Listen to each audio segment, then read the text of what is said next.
조국 전 조국혁신당 대표의 사면이 11일에 확정되었다는 소식이 전해졌습니다.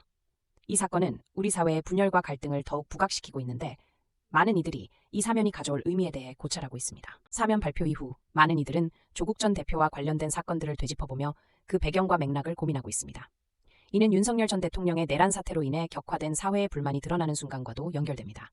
서울 동십자각에서 열린 윤석열 대통령 탄핵 촉구 집회에 참석했던 필자는 우연히 들은 집회 연설에서 현재 세대 청년들의 고통을 생생하게 느낄 수 있었습니다.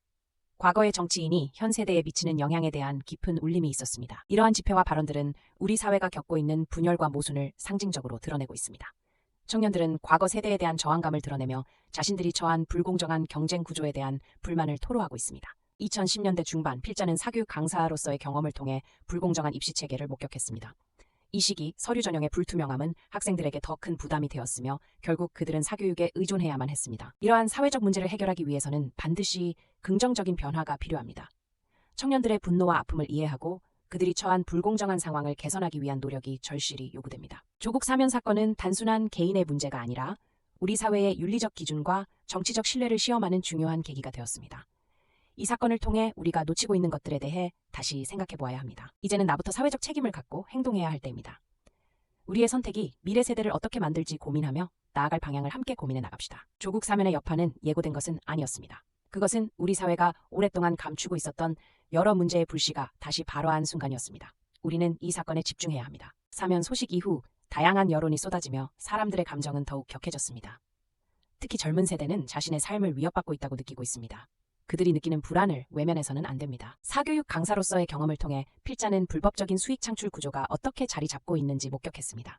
이러한 체계는 결국 학생들에게 피해를 주고 있습니다. 학생들은 사교육에 의존할 수밖에 없고 그들 사이의 경쟁은 더욱 치열해졌습니다. 대필과 같은 불법적인 방법이 등장한 배경에는 시스템의 맹점이 자리하고 있습니다. 이러한 경쟁 구조 속에 학생들은 자신의 가치와 가능성을 잃고 있습니다. 그로 인해 생겨나는 사회적 갈등은 단순히 개인의 문제가 아닙니다. 이런 상황 속에서 우리는 어떤 변화를 가져와야 할까요? 청년들의 목소리를 더욱 청취하고 그들이 겪는 어려움을 해결하기 위한 구체적인 방안이 필요합니다. 조국 사면 사건은 우리 사회의 깊은 뿌리에 자리한 문제를 드러냈습니다. 이 문제가 해결되지 않는 한 분열과 갈등은 지속될 가능성이 큽니다. 우리는 모두 같은 사회에 살고 있으며 서로의 아픔을 이해하고 공감해야 합니다. 과거의 잘못을 반복하지 않기 위해서는 모두의 노력이 필요합니다. 이제 우리 사회가 나아가야 할 방향은 무엇일까요? 신뢰와 윤리를 중시해야 하며 이는 정치인뿐만 아니라 모든 시민의 몫입니다. 청년들이 겪고 있는 고통과 좌절을 함께 나누고 이 문제를 해결하기 위한 방안을 마련하는 것이 필요합니다. 우리는 변화의 주체가 되어야 합니다. 조국 사면 사건은 우리에게 중요한 교훈을 남겼습니다. 개인의 문제를 넘어 우리 사회의 구조적 문제를 점검하고 올바른 방향으로 발전해야 합니다. 모두가 함께 나아갈 수 있는 사회를 위해 지금 우리는 무엇을 해야 할지 고민해야 합니다. 변화는 우리 손에 달려 있습니다. 함께 행동합시다.